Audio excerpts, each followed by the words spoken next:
So here we are, and we were just talking about really what the hyperbaric does, because you were just saying, which is a great question, like you don't know really how it's actually working, right?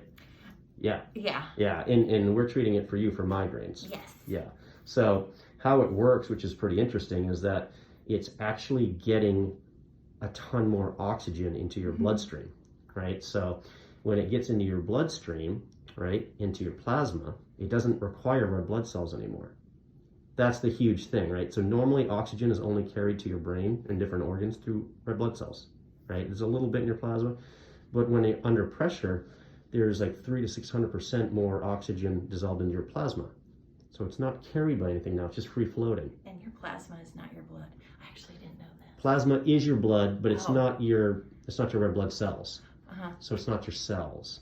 That's the cool thing. This is the important part. So you get your red blood cells that usually carry oxygen, and then you've got your plasma that's there. It's the fluid that your red blood cells kind of float in.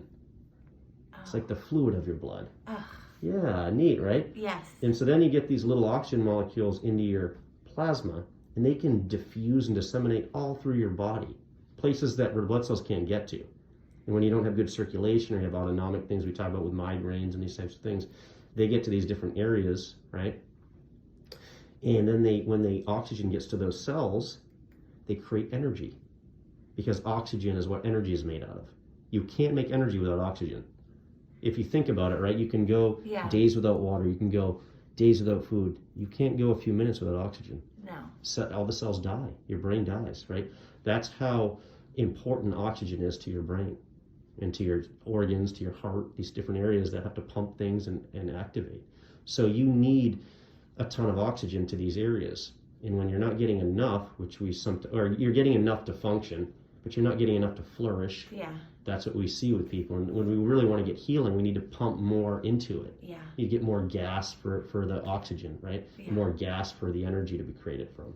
So that's really how it works. Yeah. And that also pumps it deeper in. It actually pushes blood deeper into the brain, which is cool. I actually felt like I did feel it the first couple of times. Yeah. There was a lot that I noticed. Yeah. And now I'm kind of in the, I go every week or twice a week. And Right. Right. So it's more like maintenance. I like it. Yeah. That's so cool. Yeah. So good job.